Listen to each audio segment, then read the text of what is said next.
नदी विशाल ये ब्यास नदी यानी ब्यास गंगा है। हिमाचल प्रदेश कुल्लू ज़िला स्थित कुल्लू ही जगह है ये, यहाँ है। ये रामशिला आश्रम है। यहाँ आज हम अपने भारत दर्शन यात्रा के अंतर्गत में एक तथ्य रखना चाहता हूँ संत समाज की तरफ से। कोई मंडलेश्वर नहीं और कोई श्री महंत नहीं, कोई राजनेता नहीं जो किसी पार्टी में नहीं है, ना तो राजनेता है ना कोई नेता में है। अपना भजन करते हैं, राम राम करते हैं, परंतु समाज के लोग कहते हैं ये महात्मा ने क्या किया, उसने क्या किया। इनका जीवन तप और त्याग का ही है, परंतु समाज के लोग बड़ा विचित्र दृष्टि देखते हैं। रही तीर्थों की बात, मेरा तथ्य मुख्य तीर्थ दर्शन, तीर्थ विकास, जो तीर्थ विकासों की बात जहाँ तक आती है, हमारे पूर्वज महात्मा तीर्थों में चलते चलते पैर घिसवा दिए, नंगे पैर चलते चलते छाले पड़ जाते थे महात्माओं के। और आज कोई साधु संत तीर्थ यात्रा में जाता है तो धक्के खाता है। तो जैसे कि नेपाल इत्यादि तीर्थों में या भारत के ही कई तीर्थों में, यहाँ के विषय में हम यहाँ के महंत जी से चर्चा करेंगे। नारायण, जय श्री विशाल, जय श्री राम। आप यहाँ श्री रामशिला आश्रम के श्री महंत जी हैं। महाराज जी, आपका शुभ नाम क्या है सरकार? मेरा नाम छोटा सा नाम संतों का दिया हुआ सीताराम दास नाम है। श्री सीताराम दास जी महाराज के श्री चरणों में आया दर्शन करने। यहाँ अन्य संतों के भी दर्शन हुए, तो आपसे हम आपके विचार जानना चाहता हूँ, क्योंकि हम छोटे छोटे वीडियो बना करके यूट्यूब में भी डाल देता हूँ।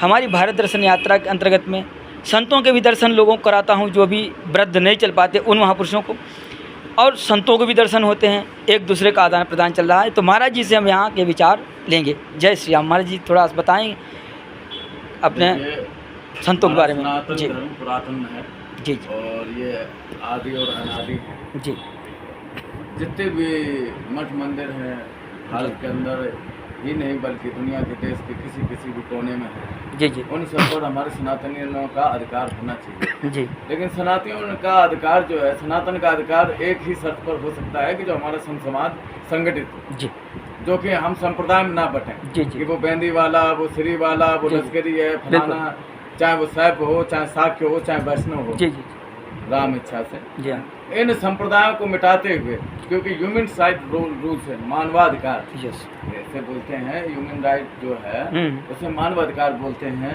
कि हम साधु संप्रदाय तो बाद में है, पहले हम एक मानव मनुष्य है। मनुष्य है। और दूसरी बात कि जिसमें साधु स्वभाव होता है, हमारे सनातन धर्म में साधु किसी स्वभाव का भी बोलते हैं।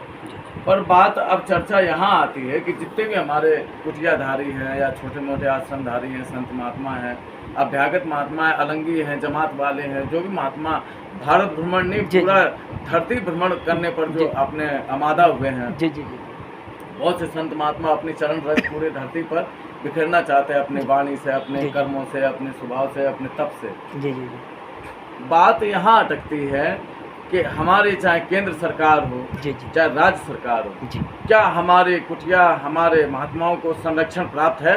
जी, किसी भी सरकार का। हम इसमें ना कांग्रेस बोल रहे हैं ना बीजेपी बोल रहे हैं। जी, जी, अब बड़े बड़े सत्ताधारियों की बात तो ये है कि जो भी बड़े बड़े मठाधीश हैं, चाहे वो किसी अयोध्या के हों, चाहे हरिद्वार के हों, चाहे भारत के किसी भी तीर्थ स्थल के हों या ना हो, किसी भी भारत के कोने में हों, जी, जी, उनके कोई भी शिष्य हों, चाहे विधायक हों, चाहे सांसद हों, चाहे उनका कोई मुख्यमंत्री चेला हो, अब बड़े बड़े मठाधीश तो सुरक्षित हो जाते हैं। जी, हाँ, पर क्या आम साधु जो रात दिन भ्रमण करने वाला है, जी, जी, अभ्यागत, जैसे हमारे रामचरितमानस में लिखा ना कि सन्मान निरादर आदर ही जी, जी, सब संत सुखी विचरंत मही, है नहीं? तो अब जब मही पे विचरंत तभी कहेंगे ना जब हम स्वतंत्रता रूप विचरण कर सकेंगे, सुरक्षित होंगे। अभी हमारे पालघर में कोरोना काल में, पालघर में 2020 में 2 संत निर्दयता से मारे गए, वो भी पुलिस की सुरक्षा में भी मारे गए। जब पुलिस की सुरक्षा हमारी देश की आंतरिक व्यवस्था है, आंतरिक व्यवस्था में हम लोग साधु सुरक्षित नहीं रह सकते हैं, तो हम किससे हम सुरक्षा का उपाय ढूंढें? और किसके पास जाएं कि हमारी सुरक्षा की जाए। जी जी कोई भी अनर्गल आकर कोई भी राम इच्छा से, आप पहले तो हम फिर भी थे साधु संत अच्छे जी। कि उसको पता था कि ये शत्रु अभी हमें छोड़ेगा नहीं, जी जी तो वो अपना डर भी निकाल देते थे। जी। तो पहले के राक्षस तो राम इच्छा से क्या नाम की, अब तो ढेर लगाते थे हड्डियों का पहाड़ का। जी जी अब तो राक्षस ऐसे हैं कि ना जीने देते ना मरने देते। जी हाँ किसी भी स्थान पर बैठो उनने कहा अरे बाबा के पास बहुत माल है, फलाना है, टिकाना है, साधु है, फलाना। किसी किसी के पास जाओ तो किसी के पास कुछ नहीं है। कोई कहता है कि काम के डर से साधु बना है, कोई कहते हैं कि किसी के डर से साधु बना है, कोई कहते हैं किसी के डर से साधु बना है। तो साधु कोई राम इच्छा से मजाक वाली बात नहीं, जो अपना कुल, अपना कुटुंब, अपना भविष्य, अपना वर्तमान सब छोड़ के आता है, वह एक नया भविष्य, एक नए जीवन का निर्माण करता है साधु। तो उसके लिए आम साधु, हम किसी मठाधीश की बात नहीं कर रहे, ना किसी मंडलेश्वर की बात कर रहे, हम कर रहे सिर्फ संत समाज संगठन साधु का, कि वो साधु की राज्य सरकार या केंद्र सरकार किस प्रकार सुरक्षा का दायित्व उठाती है और कभी नहीं उठाती है।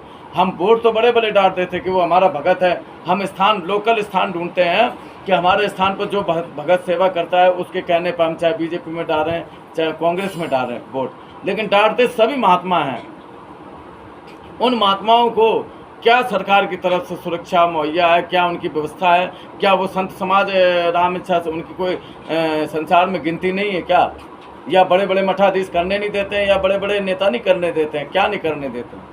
अभी हमारे पास बिजली का बिल भी आता है, हमारे पास गैस सिलेंडर भी आता है, तमाम बातें हैं। ये मोबाइल है, मोबाइल में सिम भी बिना आधार कार्ड के नहीं मिलती है। तो जब हमारा सब प्रूफ हमारा गवर्नमेंट ले रही है तो हमें गवर्नमेंट से क्या सुरक्षा प्राप्त है, क्या व्यवस्था प्राप्त है हमारे संतों के लिए, हमारे मंदिरों के लिए, मठ मंदिरों के लिए। अगर यहाँ एक राइफल निकल जाए या एक तलवार निकल जाए तो और यहाँ तो बाबा हैं कि आप उग्रवाद हैं, और किसी मंदिर मस्जिद में आप जाइए गठरियों से तलवार निकलती है, इतने इतने लेटेस्ट औजार निकलते हैं जो आजकल आर्मी वालों के पास नहीं है ना पुलिस वालों के पास। जी जी जी तो कहने का अर्थ ये है कि हमारे सनातन धर्म में जो भी मठ मंदिर वाले बड़े बड़े मठाधीश बैठे हैं, मैं उनको भी अवगत आगाह कराना चाहता हूँ कि थोड़ी अपनी दृष्टि साधु समाज पर भी डालें, ना कि केवल एक केंद्र शासित देश पर, ना किसी राज्य सरकार पर, ना किसी मंत्री पर, ना किसी उस पर। हमारा कहने का अर्थ यह है कि संत समाज सभी संगठित होकर वोट डालना बंद कर दें, चाहे राज्य सरकार का हो चाहे केंद्र सरकार का, क्योंकि राज्य सरकार केंद्र सरकार की तरफ से हमें कोई व्यवस्था, कोई सुरक्षा महसूस नहीं होती है और ना कभी मिलती है। इसलिए सभी संत समाज से अभ्यागत, अलंगी, जो भी जमात वाले साधु हैं, जो भी साधारण छोटी मोटी कुटिया वाले साधु हैं, उनसे सबसे यही करबद्ध प्रार्थना है कि अपना अपना वोट डालना बिल्कुल बंद कर दें और भगवान के आगे अपना वोट डालें, वही हमारा निर्णय करेंगे। भगवान के भरोसे संत समाज तब भी खड़ा था और आज भी खड़ा है और आगे ही खड़ा रहेगा। ना कोई राजनेता, ना कोई मठाधीश और ना कोई हमारी सुरक्षा में हाजिर है। हमारा तो यही प्रार्थना है कि केंद्र सरकार, राज्य सरकार से दोनों से अपील है कि अगर हमारी व्यवस्था नहीं कर सकते तो हमारे वोट भी आपको लेने का कोई अधिकार नहीं है। जय श्री राम। बहुत बहुत धन्यवाद आपको महाराज जी। हमने महाराज जी का वक्तव्य लिया, समाज को क्या दिया जा रहा है, संतों को क्या दिया जा रहा है। बात दो चार तथाकथित काल नेमियों की बात आती है तो उनको लेके समाज उंगली उठाता है, केवल उंगली उठाना जानता है, ना ही सरकार कुछ कर पा रही, नहीं कुछ। जहाँ जाओ वहाँ महात्मा त्रस्त मिलते हैं। आइए हम अन्य संत महाराज श्री के आश्रम में रहते, इनसे भी थोड़ा इनका मंतव्य गंतव्य लेता हूँ। जय श्री राम। महाराज जी आप बताएं। जय श्री राम। ये यहाँ महाराज जी के यहाँ 8-10 संत मेरा हमेशा बने रहते, कुछ ऊपर हैं आश्रम में, कुछ दाएँ बाएँ, माने यत्र तत्र 8-10 संत बराबर परमानेंट रहते हैं। महाराज जी का कहना,